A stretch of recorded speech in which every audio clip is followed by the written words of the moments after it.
Hello दोस्तों, नमस्कार। स्वागत है आपका हमारे यूट्यूब चैनल शगुन एजुकेशन पर।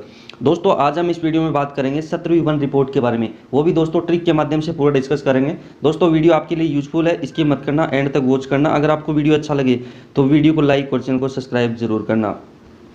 तो दोस्तों, वीडियो में आगे बढ़ते हैं।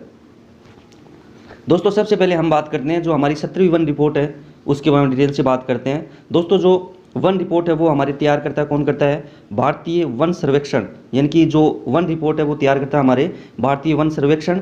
और जो भारतीय वन सर्वेक्षण है इसका जो मुख्यालय वो हमारे देहरादून में स्थित है। और जो भारतीय वन सर्वेक्षण संस्थान है उसकी स्थापना हुई हमारे 1981 में।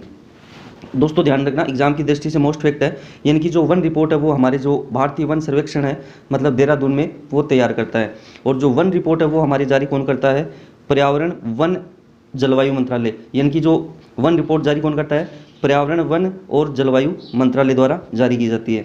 दोस्तों, जो वन रिपोर्ट है, जो हमारी जो पहली जो वन रिपोर्ट है वो 1987 में जारी हुई थी। यानी कि जो पहली जो वन रिपोर्ट है वो 1987 में जारी हुई थी। और जो वन जो रिपोर्ट है उसका जो आधार वर्ष है यानी कि 2 वर्ष। दोस्तों, ध्यान में रखना, यानी कि जो वन रिपोर्ट है वो 2 वर्ष में एक बार मतलब की जाती है। जैसे हमारी जो जनगणना है वो 10 वर्ष में की जाती है, वैसे ही हमारी जो वन की जो गणना है वो 2 वर्ष में एक बार की जाती है। दोस्तों, अब वीडियो में आगे देखो। दोस्तों, जो प्रथम जो राष्ट्रीय वन नीति है वो हमारे कब जारी हुई थी? 1952 में। दोस्तों, प्रथम राष्ट्रीय वन नीति हमारे 1952 में जारी हुई थी। और जो प्रथम राष्ट्रीय वन नीति है उसके अनुसार राजस्थान में यानी कि राज्य में कुल क्षेत्रफल के 33% भाग पे वन होने अनिवार्य है, मतलब कंपलसरी है। राजस्थान राज्य संरक्षण अधिनियम। दोस्तों, ध्यान में रखना, मोस्ट एग्जाम की दृष्टि से राजस्थान राज्य संरक्षण अधिनियम 1953 में जारी हुआ था। कब हुआ था? 1953 में। यानी कि राजस्थान राज्य सर्वेक्षण अधिनियम 1953 में। दोस्तों, अब आगे देखो। दोस्तों, राजस्थान की जो प्रथम वन नीति है यानी कि जो राजस्थान की प्रथम वन नीति है वो कब जारी की गई थी? 18 फरवरी। यानी कि जो प्रथम जो राजस्थान की जो प्रथम वन नीति है वो जारी की गई थी 18 फरवरी 2010 को। दोस्तों, मोस्ट फैक्ट अच्छे से देख लेना। राजस्थान की प्रथम इको टूरिज्म पॉलिसी यानी कि राजस्थान की प्रथम इको टूरिज्म पॉलिसी कब जारी की गई थी? 4 फरवरी 2010 को।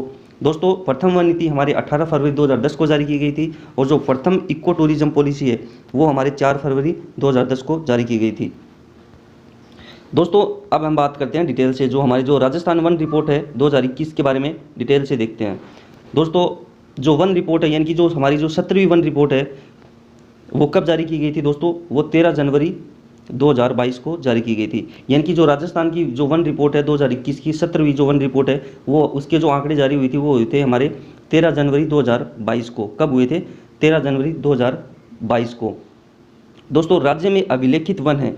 दोस्तों, एग्जाम में ये क्वेश्चन पूछा गया है तो मोस्ट अच्छे से देख लेना कि राज्य में अभिलेखित वन है हमारे 32,862.50 वर्ग किलोमीटर के अंदर है। दोस्तों, एग्जाम में पूछा गया है, अच्छे से देख लेना, दोबारा भी आपको ये क्वेश्चन मिल सकता है। यानी कि 32,862.50 वर्ग किलोमीटर में। दोस्तों, उसका जो कुल भौगोलिक क्षेत्रफल का 9.60% है। कितना है दोस्तों? 9.60% है। दोस्तों, अब आगे देखो। दोस्तों, अब हम बात करते हैं जो राजस्थान में जो हमारे राजस्थान के अंदर जो हमारे कुल वनावरण क्षेत्र है यानी कि राजस्थान में कुल जो वनावरण क्षेत्र है वो कितने प्रतिशत भाग पे है? तो दोस्तों, ध्यान में रखना, 4.87% यानी कि प्रतिशत पे है। यानी कि कुल जो वनावरण का क्षेत्रफल है हमारे 4.87% भाग पे कुल वनावरण है। दोस्तों, वृक्षावरण हमारे कुल है हमारे 2.55% यानी कि 2.55% पे। दोस्तों, एग्जाम में काफ़ी बार क्वेश्चन पूछा गया है कि कुल वनावरण क्षेत्र का कितना प्रतिशत भाग है? तो 4.87% है। और जो वृक्षावरण है वो हमारे 2.55% पे। दोस्तों, उनका जो टोटल भाग काफ़ी बार मिला के पूछ लेता है कि वनों एवं वृक्षों से आच्छादित कुल क्षेत्रफल है हमारे, उसका जो कुल क्षेत्रफल हमारे कितना है? 7.41%। कितना है दोस्तों? 7.41%। दोस्तों, अब आगे देखो।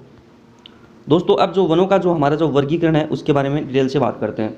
दोस्तों, पहले तो हम जो बात करते हैं हमारे जो वनों का जो वर्गीकरण है वो 3 भागों में बांटा गया है। जो पहला तो हमारे आरक्षित वन, दूसरा हमारे संरक्षित या रक्षित वन और तीसरा हमारे अवर्गीकृत वन। दोस्तों, जो आरक्षित वन है उसमें जो हमारी सरकार द्वारा उस पर प्रतिबंध लगाया गया है यानी कि उस पर ना तो उसमें कोई लकड़ियाँ वगैरह काट सकते हैं, ना कोई पशु वगैरह चरा सकते हैं। दोस्तों उसका जो प्रतिशत है वो हमारे राजस्थान में है 37.0%। कितना है दोस्तों? 37.05% पे है। दोस्तों आरक्षित वन सबसे ज़्यादा हमारे उदयपुर ज़िले में मिलते हैं। कहाँ पे मिलते हैं दोस्तों? उदयपुर ज़िले में मिलते हैं। दोस्तों जो संरक्षित वन है उसमें दोस्तों सरकार द्वारा कुछ प्रतिबंध लगाए गए हैं, लेकिन कुछ छूट भी दी गई है, तो वो हमारे सबसे ज़्यादा मिलेंगे 56.43%, यानी कि 56.43% भाग पे संरक्षित वन मिलेंगे। दोस्तों ये सबसे ज़्यादा हमारे 12 ज़िले में मिलेंगे। दोस्तों अब हम बात करते हैं अवर्गीकृत वन, जिस पे सरकार द्वारा कोई प्रतिबंध नहीं लगाया गया हुआ है, और ये हमारे हैं 6.52% पे। और जो अवर्गीकृत वन है वो हमारे सबसे ज़्यादा बीकानेर ज़िले में मिलेंगे। कहाँ पे मिलेंगे? बीकानेर ज़िले में। दोस्तों अब हम बात करते हैं आगे जो सर्वाधिक वन वाले ज़िले। दोस्तों एग्जाम की दृष्टि से मोस्ट अच्छे से देख लेना, यानी कि राजस्थान में सबसे ज़्यादा वन किस ज़िले में मिलेंगे, तो अच्छे से देख लेना। तो दोस्तों सबसे ज़्यादा हमारे वन मिलेंगे उदयपुर में, फिर हमारे है अलवर में, फिर है प्रतापगढ़, फिर है हमारे बारा। दोस्तों एग्जाम में काफ़ी बार क्वेश्चन पूछा गया है कि राजस्थान में सर्वाधिक वन किस जिले में मिलते हैं। दोस्तों सबसे ज़्यादा मिलेंगे उदयपुर में, फिर हमारे अलवर में, फिर प्रतापगढ़ में, फिर बारा में। दोस्तों राजस्थान में न्यूनतम वन वाले ज़िले कौन कौन से हैं? सबसे कम मिलेंगे आपको चूरू में, फिर हनुमानगढ़ है, फिर जोधपुर है, फिर हमारे गंगानगर है। दोस्तों एक बार दोबारा देखना, सबसे ज़्यादा वन मिलेंगे हमारे उदयपुर में, फिर अलवर में, फिर प्रतापगढ़ में, फिर बारा में। और सबसे न्यूनतम वन किस जिले में मिलेंगे? सबसे कम मिलेंगे चूरू में, फिर हनुमानगढ़ में, फिर जोधपुर में, फिर गंगानगर में।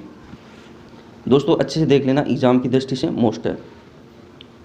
दोस्तों अब हम बात करते हैं प्रतिशत के हिसाब से, यानी कि वो तो हमारे थे क्षेत्रफल के हिसाब से, अब हम बात करते हैं प्रतिशत के हिसाब से, यानी कि राजस्थान में सर्वाधिक वन प्रतिशत के हिसाब से किस जिले में मिलते हैं।